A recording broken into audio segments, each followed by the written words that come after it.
Voilà. Donc on est à la place de la République. Je profite de cette occasion pour remercier tous les militants et toutes les militantes qui se sont déplacés, qui ont fait l'effort de participer à la marche du 5 juillet 2025, justement pour arracher l'indépendance réelle, effective de l'Algérie. Donc c'est important pour nous, hein. Il faut arracher l'indépendance réelle, parce qu'on a l'indépendance du territoire, mais on est en train de lutter avec toutes nos forces pour arracher l'indépendance réelle, l'indépendance effective de notre pays. Donc ils sont courageux, c'est des militants déterminés pour rester dans la lutte, pour rester avec cette constance. La constance parce que c'est compliqué, parce que avec toutes les difficultés de la vie, mais les militants sont restés mobilisés et on a réussi une marche historique. Une marche qui a fait très très mal au régime totalitaire d'Alger. Et je veux revenir sur un certain nombre de choses parce que il faut faire une lecture politique, une vraie lecture politique sur ce qui se passe autour de nous. Vous savez, le régime est en train d'essayer de reconstruire ce qu'on appelait à l'époque la façade de la junte militaire. Donc la junte militaire n'a pas pu résister, n'a pas pu préserver ce qu'ils avaient avant, hein, parce qu'avant, ils réussissaient à se cacher derrière le rideau et mettre une certaine façade que eux appelaient façade démocratique. En fait, et tous les partis politiques, ils ont réussi à les cloner, tous les vrais syndicats autonomes, ils ont réussi à les cloner pour les empêcher d'exister.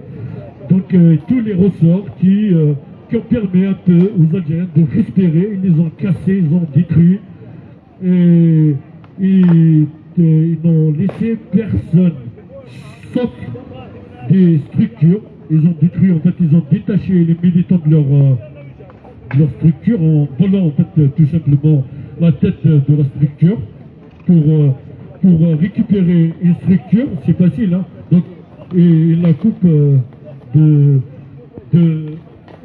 en fait de ces militants. Du coup, ceux qui gèrent sont devenus des valets de régime totalitaire. Donc ils sont en train de travailler pour le totalitaire.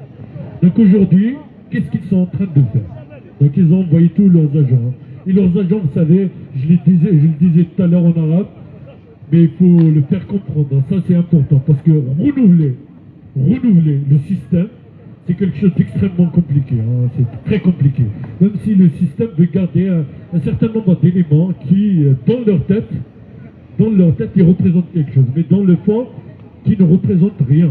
Parce que quand tu essaies de renouveler, vous savez, c'est très compliqué. Donc il faut jeter un certain nombre d'éléments qui faisaient la façade du régime. En fait, un certain nombre d'éléments qui étaient le paravent de ce régime. Donc et ce paravent, pour le renouveler, il y a dans d'autres pays, en fait, ils ont des méthodes qui sont beaucoup plus intelligentes que le régime totalitaire d'Alger. Donc le paravent, ils n'arrivent plus à le renouveler tout simplement parce qu'ils essaient de recycler, à force de recycler, donc on n'arrive plus à convaincre le peuple. Donc pourquoi aujourd'hui le pouvoir totalitaire n'a pas d'autre choix, hein. Tebboune n'arrive plus à convaincre parce que dans le fond, il ne propose rien, dans le fond, il n'a pas d'intelligence pour gérer l'Algérie, ni les compétences, ni le discours, et les syndicats, ils les ont tous détruits, donc ils se sont retournés contre eux. Les associations sont devenues, vous savez, des associations presque inexistantes, hein. Une association qui est gérée par deux éléments du régime, que le peuple boycotte complètement. Donc il ne peut pas survivre, hein. C'est compliqué de faire vivre ce qu'ils appellent en fait des associations. Des associations qui, dans le fond, ne sont que des instruments utilisés par le régime, y compris les lieux de culte. Même les lieux de culte, ils les ont investis avec des imams de... S'il vous plaît. S'il vous plaît. Non, je peux pas. Donc les lieux de culte, ils les ont investis par leurs éléments. Donc, s'il vous plaît. Donc aujourd'hui, vous voyez, donc le régime n'arrive plus à gérer. Donc il est boycotté, il est rejeté du bas vers le haut. En fait, partout où il passe, il est rejeté. Donc c'est très compliqué. Quand un régime est étouffé par un rejet, c'est comme si quelqu'un il parle, personne ne l'écoute. En fait, tout le monde lui tourne le dos. Donc aujourd'hui, c'est en fait de réactiver un certain nombre d'agents. Ils ont des méthodes bien précises, des méthodes qui sont connues. En fait, ils essaient de faire la synthèse. Vous savez, en synthèse, tout simplement, pourquoi ils font la synthèse? Pour dire on connaît des représentants. Et d'ailleurs, il y a des gens qui sont sortis pour dire que nous, on peut parler au nom de la diaspora. Qui les a désignés pour parler au nom de la diaspora? Je ne sais pas. Comme ils ont l'habitude qu'ils sont formés dans des casernes, dans le renseignement des agences de DRS, donc d'ailleurs ils attaquent même un des principes de la semaine, hein, parce que il faut le dire, dans le fond, quand les Algériens sont sortis dans la rue, ils ont scandé haut et fort un slogan qui personne n'ignore, hein, que ce slogan vient d'un grand homme qui s'appelle Benarbla. Et les Algériens disaient, texto, je vais le répéter, disaient Sma'ou Yanas, Abban Khallawsaya, Doula Madaniya, Machi Askaria. C'est-à-dire, quand les citoyens n'arrivent pas à exprimer un slogan qui est compliqué à le faire, en fait, pour faire un slogan, il faut un rythme, donc c'est compliqué de dire la primauté du politique sur le militaire. Pour dire ça, en fait, c'est compliqué. Donc le peuple, avec son intelligence, pour vulgariser, pour passer un message très fort au régime totalitaire, donc parce que le peuple a une intelligence exceptionnelle, donc il a utilisé des termes, des mots, des phrases faciles à comprendre et faciles à diffuser en fait à toutes les masses de la société. Donc vulgariser quelque chose demande en fait beaucoup d'intelligence. Et ce slogan montre, d'où la Madaniya Machi Askaria montre que le peuple algérien est très très intelligent et capable en fait de partir de quelque chose qui est très fort, hein, de la base du congrès de la Somme, à savoir remonter du politique sur le militaire et de l'intérieur sur l'extérieur, d'ailleurs, dont je suis, en fait, je défends ça, hein. Donc c'est l'intérieur qui doit définir, en fait, c'est le peuple qui doit choisir, c'est le peuple qui va choisir ses représentants et pas le contraire. Donc, pour vulgariser ça, donc le peuple a trouvé une formule qui est intelligente et il a réussi. D'ailleurs, vous l'avez entendu dans toutes les régions d'Algérie, vous avez entendu ce qu'on appelle en fait le Doula Madaniya Machi Askaria. Vous l'avez entendu partout. Et les enfants l'ont répété, des hommes et des femmes, dans les marchés, dans les marches, dans les rassemblements, au sein des associations, dans des organisations syndicales. Donc Doula Madaniya Machi Askaria a été en fait vulgarisé d'une manière très très intelligente. Donc le peuple a trouvé une formule pour interpréter à sa façon la primatie du politique sur le militaire et de l'intérieur sur l'extérieur, avec deux mots qui sont forts et qui frappent et qui passent et qui percutent. Donc, et ils ont réussi. Donc je rends hommage aux personnes qui ont fait ce travail parce qu'ils nous montrent en fait l'intelligentsia, en fait l'intelligence collective de haut niveau. Donc, et voilà pourquoi les gens qui attaquent ça, donc, n'ont rien compris. Et non, franchement, ils ne sont pas formés en fait dans des... Je ne sais pas si je ne comprends pas comment ils ont pu exister politiquement, ces gens-là. Et le fait d'attaquer ce slogan, c'est qu'on attaque le projet d'Aban. Donc on attaque le congrès de la Somme, on attaque Aban, on attaque... Donc voilà pourquoi c'est débile, c'est bas, et c'est d'une ignorance, c'est d'une volontaire ou pas, d'attaquer un des slogans les plus importants du Irak qu'on défend et qu'on défendra toujours. Il y a un deuxième point, parce que certains, au sein du régime totalitaire d'Alger, ils essayent de nous vendre en fait deux visions. Et tu dois rentrer de force. Parce qu'on a vu ces agents-là, ils essayent de vendre la même chose. Hein, parce que quand ils tentent de nous faire revenir aux années 90, parce que ça les arrange. Hein, vous savez, les années 90, ça les arrange tellement, ça arrange un certain nombre ils ne défendent pas la laïcité, ces gens-là. Ils défendent en fait leur vision qui consiste à dire que voilà, attention, il y a des islamistes, attention, il y a ça, donc diviser les Algériens, faire peur. Donc, et ça, ils ont essayé toujours de le faire, et ils essaient encore de le faire, et ils essaient d'utiliser aussi cette vision qui dit, attention, la Kabylie, instrumentaliser la Kabylie pour rééquilibrer au sein d'un régime criminel. Et ils ont même assassiné en fait au Kabylie pour justement rééquilibrer les clans d'un régime totalitaire et criminel. Donc, et le régime n'hésitera pas à utiliser tout pour sa survie. Alors qu'il est en fin de vie, ça on le sait. Hein. Donc, et Matoub Lounès, quand il l'avait assassiné, parce que Matoub, qui est un chanteur engagé, qui a lutté pour la démocratie, les libertés, les droits de la personne humaine, donc il a été assassiné en 1998 parce qu'on préparait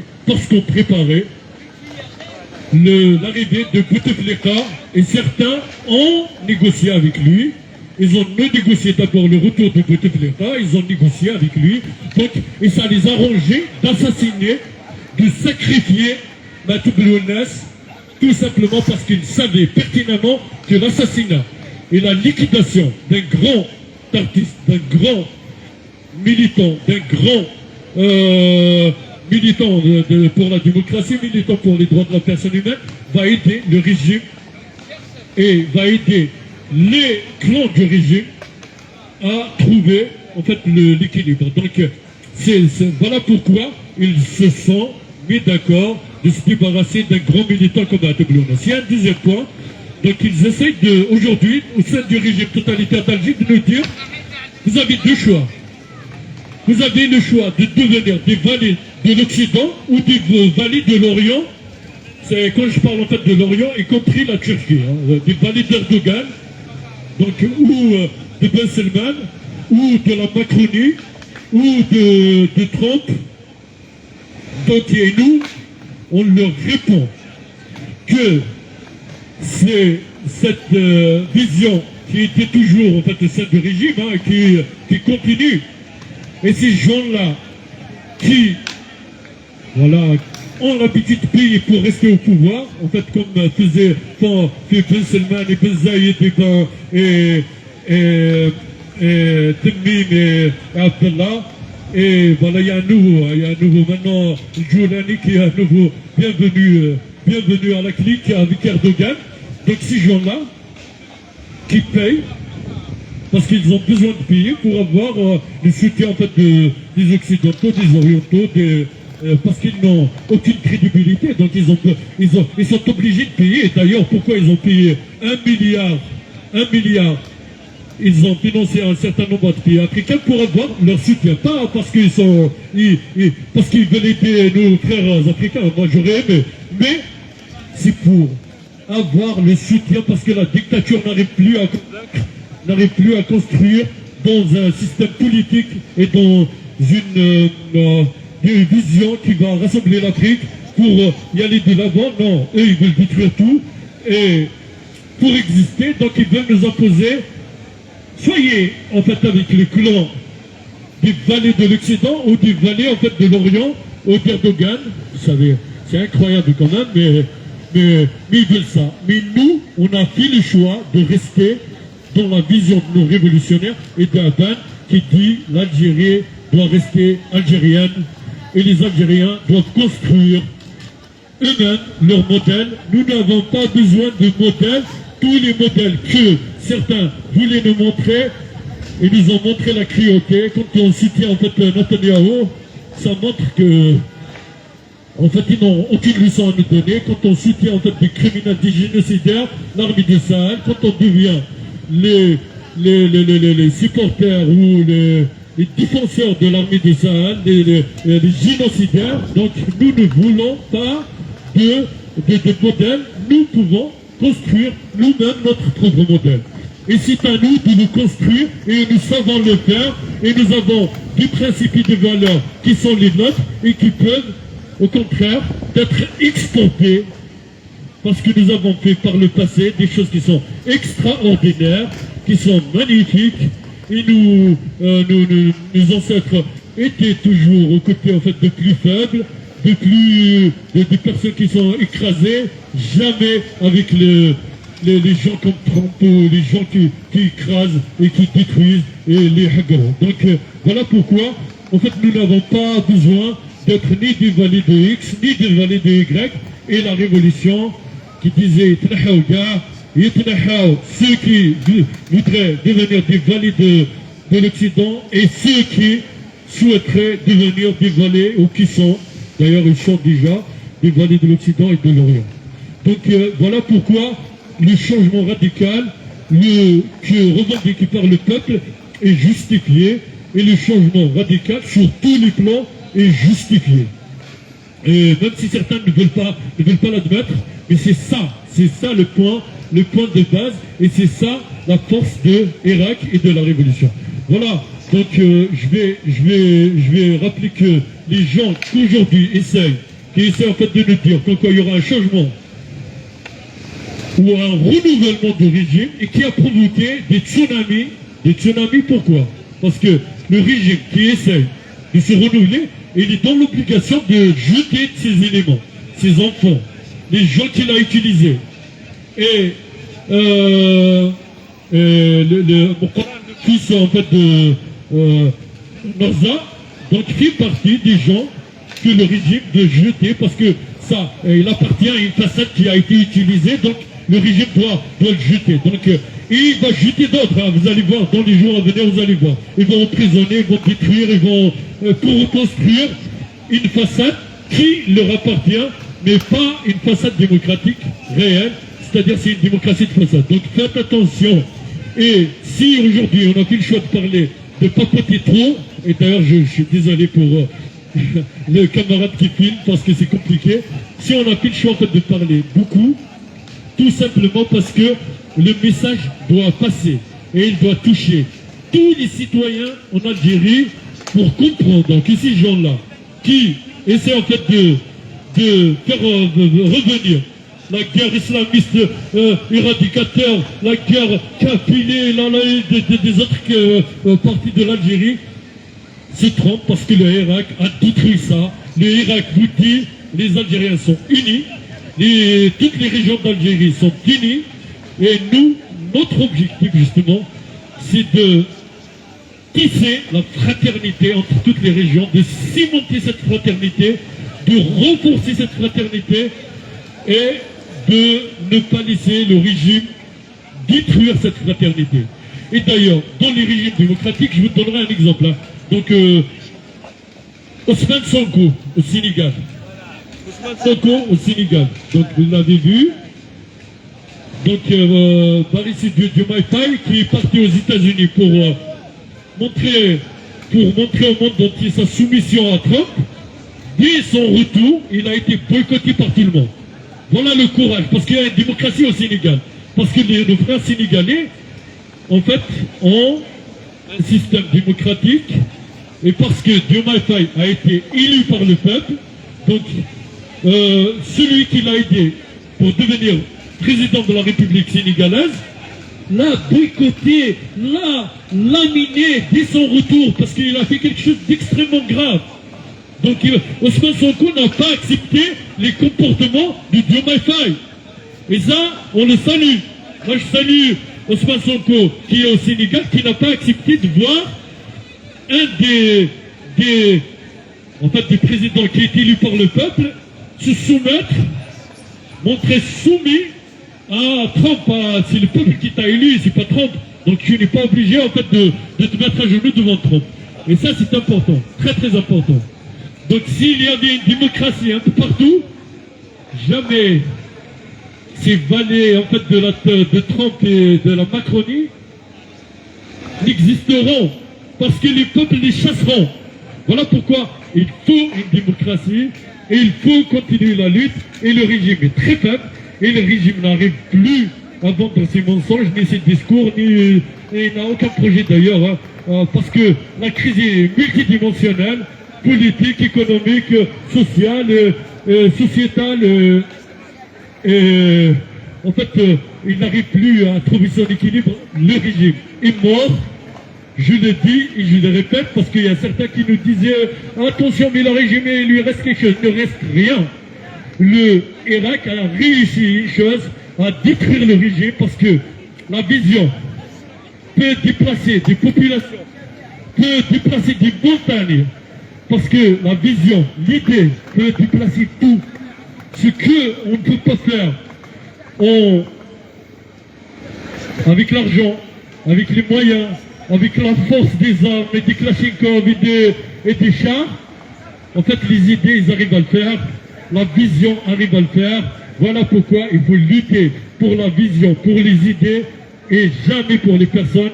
La révolution continue, le régime est mort et j'ai la conviction, donc les gens qui s'approchent et qui croient que le régime arrivera à se renouveler cette trompe, nous avons réussi à détruire le régime et maintenant la tâche finale, c'est lui-même qui l'a fait. Il est en train de s'autodétruire parce que les idées ont fait en sorte d'enclencher le process de destruction du régime, et le process est en marche. D'accord. Et